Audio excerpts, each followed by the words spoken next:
श्री रामचरितमानस अंतर्गत पंचगीता, लेखक श्री सुदर्शन सिंह जी चक्र। इस पुस्तक को या इसके किसी अंश को प्रकाशित करने, उद्धृत करने अथवा किसी भी भाषा में अनुदित करने का अधिकार सबको है। प्रकाशक श्री कृष्ण जन्म स्थान सेवा संस्थान। मुद्रक मयूर प्रेस, बद्रीनगर, दरेसी रोड, मथुरा। पंचगीता, लक्ष्मण गीता, ऋषि गीता, श्री राम गीता, नारी गीता, सार्वभौम गीता। लक्ष्मण गीता। काहू न को सुख दुख कर दाता, निज कृत कर्म भोग सब भ्राता। कोई किसी को सुख दुख देने वाला नहीं, भाई सभी सुख दुख अपने ही किए हुए कर्मों के फल भोग है। श्रृंगवेरपुर में निषाद राज गुह से ये वचन श्री लक्ष्मण जी ने कहे हैं। श्री लखनलाल जी वो के परमाचार्य हैं। श्री रामचरितमानस में उपदेष्टा के रूप में वे यहीं सम्मुख आते हैं, अतः उनका यह उपदेश विशेष रूप से मनन करने योग्य है। यह उपदेश इसलिए भी अधिक महत्व का है कि जीवों के परम आचार्य ने इनका उपदेश निषाद राज को दिया है। किसी उत्तम अधिकारी ऋषि मुनि को दिया गया यह उपदेश नहीं है, यह सामान्य अधिकारी को जिसकी श्री राम में भक्ति है दिया गया है। अतएव भगवान पर विश्वास करने वाले सभी लोग इसके अधिकारी हैं और सभी के लिए यह परम पथ का प्रदर्शक है। भयउ विषादु निषाद ही भारी, राम सीय मही शयन निहारी।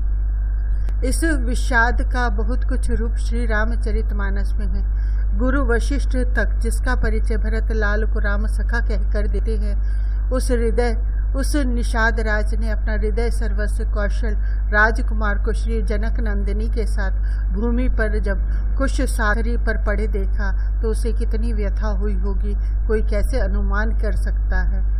कई नंदिनी मंदमती, कठिन कुटिल पनु कीन, जेहि रघुनंदन जान कही, सुख अवसर दुख दीन। निषाद पति का आक्षेप केवल उनका ही नहीं था, जो सुनता और आज तक सुनता है वही यही बात कहता है। इस आक्षेप एवं मार्मिक विषाद की स्थिति में ही श्री लक्ष्मण जी को यह दिव्य ज्ञान धारा प्रवाहित हुई है। बोले लखन मधुर मृदु बानी, ज्ञान विराग भगति रस सानी। कह सकते हैं कि यह अर्धाली लक्ष्मण गीता की भूमिका और महात्मा दोनों है। वाणी मधुर है और मृदु है। न तो आक्षेप करने के लिए निषाद राज को ही दोषी कहा गया है और न आक्षेप को स्वीकृति ही दी गई है। किसी पर न रोष न दोष। वाणी में ज्ञान, वैराग्य और भक्ति रस भरा हुआ है, वह ओतप्रोत सानी है। इससे काहू न को सुख दुख कर दाता, निज कृत कर्म भोग सब भ्राता। निषाद राज गुह ने माता कैकेयी को दोषी बताया। जब तक हृदय में राग द्वेष रोष मोह है वह सत्य को ग्रहण नहीं कर पाता। सत्य का दर्शन तो स्थिर निरपेक्ष शांत चित्त में ही होता है। श्री राम के प्रति अनुराग होने से निषाद राज का चित्त स्वभावतः निर्मल है। उसमें माता कैकेयी के प्रति जो क्षोभ आ गया है, बस पहले उसी को दूर करना है। निषाद राज को उपलक्षण करके जीवों के परम गुरु जीव मात्र को यह उपदेश कर गए हैं। सामान्य जीव की विचारधारा जहाँ रहती है वहीं से उससे उठाया जा सकता है। प्रारब्ध पर विश्वास आस्तिकता की यही प्रथम सीढ़ी है। इस स्तर से जहाँ हम नीचे आए कि फिर तो अशांति, असंतोष, अनास्था, अधर्म का भयावह कानन भरा पड़ा है। अतएव पहले यहीं से श्री लक्ष्मण लाल प्रारंभ करते हैं। निषाद पति को पहले सामान्य जीव के सामान्य भाग्य विधान पर ही स्थिर करते हैं। यहाँ स्थिर होने पर ही तो फिर सत्य के पथ में आगे प्रगति होगी। काहू न को सुख दुख कर दाता। अमुक व्यक्ति ने अमुक को गाली दी, अपमानित किया, मारा या अमुक की संपत्ति छीन ली, उसे घर से निकाल दिया। और इसी प्रकार अमुक व्यक्ति ने अमुक को धन दिया, घर दिया, सम्मानित किया आदि दोनों प्रकार की मान्यताएं केवल भ्रम है। न तो कोई किसी को सुख देता है और न दुख। हानि लाभ जीवनु मरनु, जसु अपजसु विधि हाथ। ये 6 बातें प्रारब्ध पर निर्भर हैं। इसमें दूसरों को कारण मानना हमारा ही अज्ञान है। जिसने हमें धन या मान दिया अथवा जिसने हमारी संपत्ति छीनी या हमें अपमानित किया, ये दोनों ही केवल निमित्त हैं। वे दया के पात्र हैं क्योंकि हमें तो अपने कर्मों का फल मिलना ही था। वे निमित्त बने और इस प्रकार उन्होंने एक नवीन कर्म किया जिसका फल उन्हें आगे भोगना होगा। भगवान सर्वज्ञ है, सर्वसमर्थ है, सर्वव्यापी है और न्याय रूप है। उनके इस विश्व में यह संभव नहीं कि कोई दूसरे को बिना अपराध दंड दे सके या बिना शुभ कर्म के पुरस्कृत कर सके।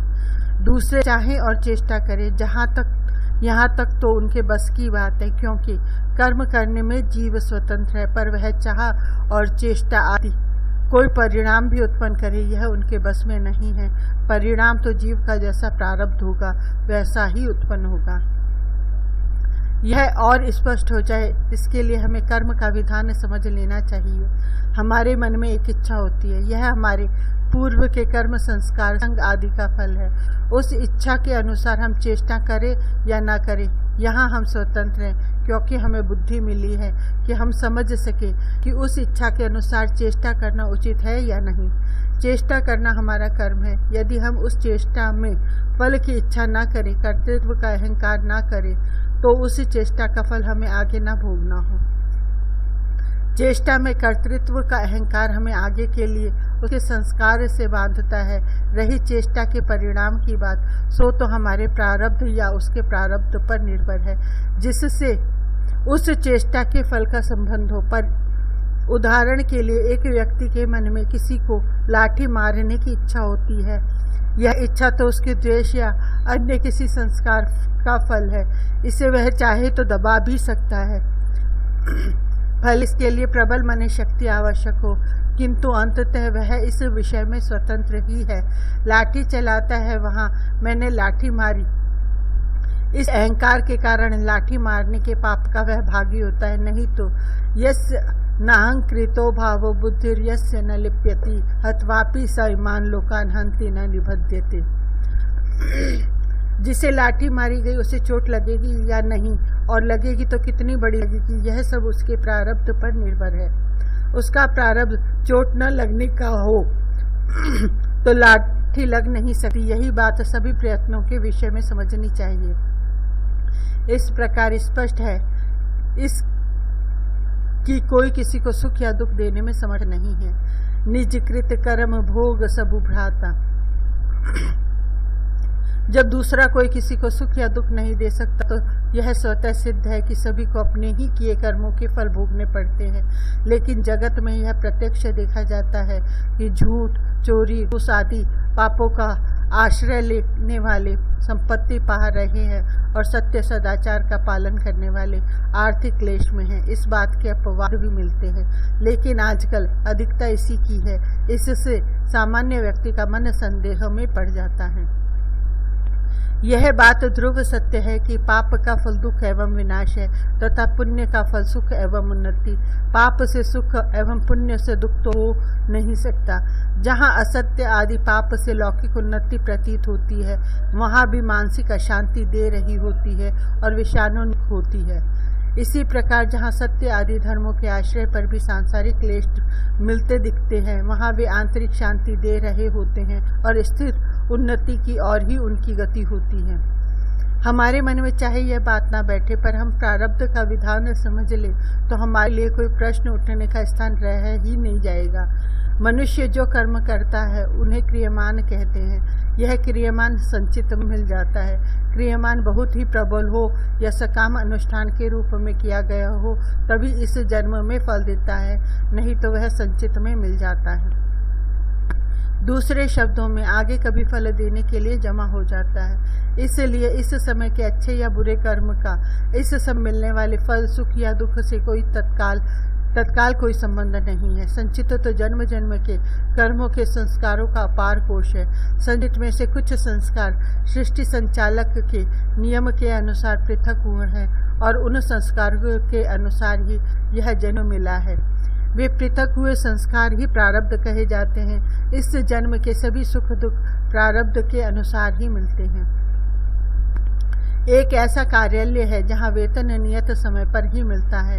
एक कर्मचारी इस समय पर्याप्त श्रम कर रहा है, किंतु पहले से उसके पास कुछ पूंजी नहीं, अतः श्रम करते हुए भी इस समय तो क्षुधा एवं अभाव से पीड़ित है। दूसरा कर्मचारी पहले मास में श्रम करके पूंजी एकत्र कर चुका है, इस मास वह श्रम नहीं करता पर अपव्यय करता और आनंद मनाता है। वर्तमान समय को देखने से तो बड़ी विपरीत व्यवस्था लगती है कि जो श्रम करता है वह भूखों रहने को विवश है और जो श्रम नहीं करता वह मौज कर रहा है। किंतु जो आगे पीछे देख एवं सोच सकते हैं उन्हें यह नहीं बताना होगा कि श्रम करने वाला ठीक मार्ग पर है और बेकार रहकर अपव्यय करने वाला अपने लिए कष्ट की सामग्री एकत्र कर रहा है। यही बात प्रारब्ध के विषय में है। पूर्वकृत पुण्य कर्मों के फल से जिन्हें धन मान आदि मिल रहा है, वे यदि पापरत है तो अपने लिए आगे क्लेश का साधन एकत्र कर रहे हैं। उनका धन मान पूर्वकृत पुण्यों का फल है, वर्तमान असत्य या धूर्तता नहीं। इसी प्रकार जो पूर्वकृत अशुभ कर्मों के फल से क्लेश पाते हुए भी धर्म एवं सत्य पर स्थिर है, उसके अशुभ तो क्लेश भोग से नष्ट हो ही रहे हैं और धर्म उनके लिए आगे उज्जवल भविष्य निश्चित प्रस्तुत कर रहा है। साथ ही धर्म के फल स्वरूप उन्हें आंतरिक बल एवं शांति जो अभी प्राप्त होती है सो पृथक। निज कृत कर्म भोग, सबके सभी सुख दुख उसी के पूर्वकृत कर्मों के फल भोग है और अपना वर्तमान कर्मों का फल भी निश्चय ही उसी को भोगना है। दूसरा कोई उसे सुख दुख दे नहीं सकता, कोई उसके कर्म फल को न मिटा सकता, न ढाल सकता, न बदल सकता। यह भी कुछ होगा तो उसी के प्रयत्न एवं निष्ठा से। इस प्रकार भी लक्ष्मण जी ने जीव के कर्म भोग के सामान्य नियम को यहाँ बताया। यह नियम निषाद राज्य को समझाने के लिए उनको कहा गया है। श्री राम एवं जनक नंदिनी के लिए यह नियम नहीं है, यह तो आगे वे स्वयं कहेंगे। जोग वियोग भोग फल मंदा हित अनहित मध्यम भ्रम फंदा। संयोग तथा वियोग, मिलन तथा विछोह, अच्छे और निकृष्ट भोग एवं मित्र शत्रु तथा उदासीन, ये सब भाव केवल मोह के जाल है। संसार में कभी हमसे हमारे प्रियजन मिलते हैं और कभी पृथक होते हैं। इसी प्रकार हम जिन लोगों से नहीं मिलना चाहते उनके साथ भी हमें रहना पड़ता है। कभी अच्छे सुख भोग मिलते हैं और कभी निकृष्ट क्लेशदायी स्थिति प्राप्त होती है। कोई हमारा हितैषी स्वजन संबंधी मित्र है तो कोई द्वेष रखने वाले शत्रु और अधिकांश जगत हमसे उदासीन है। विश्व में सभी प्राणियों का इतना ही परस्पर संबंध तथा व्यवहार है। श्री लक्ष्मण लाल कह रहे हैं कि यह सब भ्रम का फंदा, अज्ञान का जाल है। जैसे नदी के वेग में बहते हुए तिनके कभी प्रवाह के कारण एकत्र हो जाते हैं और फिर प्रवाह वेग से पृथक हो जाते हैं, जैसे यात्री मार्ग के निवास पान्यशाला धर्मशाला में एकत्र होते और फिर पृथक होते हैं, वैसे ही यह विश्व का संयोग वियोग है। प्रत्येक जीव अपने कर्मों के प्रवाह में पड़ा हुआ है। कभी दो या अधिक प्राणियों के कर्म उन्हें एकत्र कर देते हैं और वे कर्म ही उन्हें पृथक कर देते हैं। कर्म के अनुसार ही जीव जन्म पाता है और उससे उसके स्वजन आदि उसे मिलते हैं। जिसका कर्म जहाँ उसे ले जाता है उसको वहाँ जाना पड़ता है। ऐसी दशा में संयोग वियोग का क्या मूल्य? उसमें कोई आग्रह अर्थात अमुक मिले समीप रहे या अमुक ना मिले अथवा अमुक से हमें दूर न होना पड़े, यह सब भ्रम ही तो है। यह भ्रम ही फंदा है। इस फंदे में फंसे लोग इस संयोग वियोग के लिए प्रयत्न करते हैं, तड़फड़ाते हैं और इस प्रकार नूतन कर्म करते हुए अपने को बराबर उलझाते जाते हैं। कर्मण्येवाधिकारस्ते मा फलेषु कदाचन। कर्म करने में ही अधिकार है, फल में नहीं। कोई दुख नहीं चाहता, कोई हानि अपमान स्वजन वियोग रोग मृत्यु नहीं चाहता, किंतु वे सभी को बिना प्रयास घिरे रहते हैं। बहुधा सुख की अपेक्षा ये अधिक मिलते हैं। जैसे ये दुख आदि प्रारब्ध के अनुसार मिलते हैं, वैसे ही प्रारब्ध के अनुसार ही ये दूर भी होते हैं और सुख भी प्रारब्ध के अनुसार प्राप्त होता है। हमारा कोई प्रयत्न हमारे सुख को न तो तनिक भी बढ़ा पाता और न दुख को घटा पाता, लेकिन यह करने से सुख होगा, यह करने से दुख दूर होगा, यही मान्यता सबको चंचल किए है।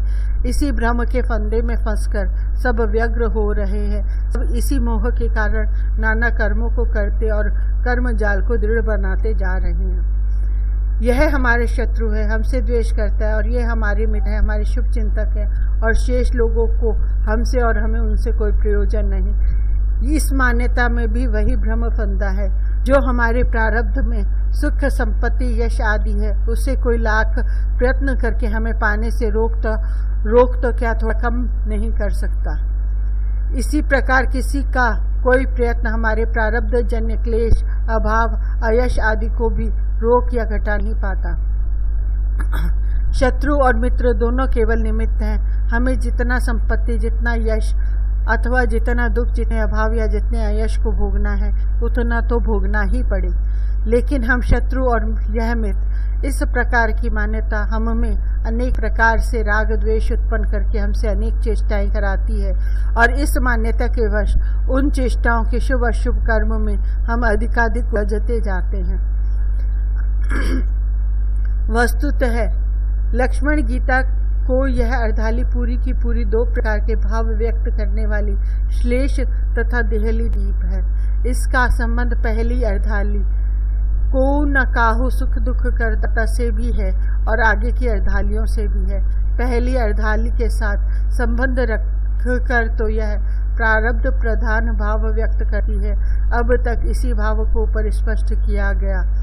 आगे की अर्धालियों के साथ इससे संबंधित करके देखें तो वह तत्व ज्ञान जो आगे की अर्धालियों में है उसकी यह भूमिका है।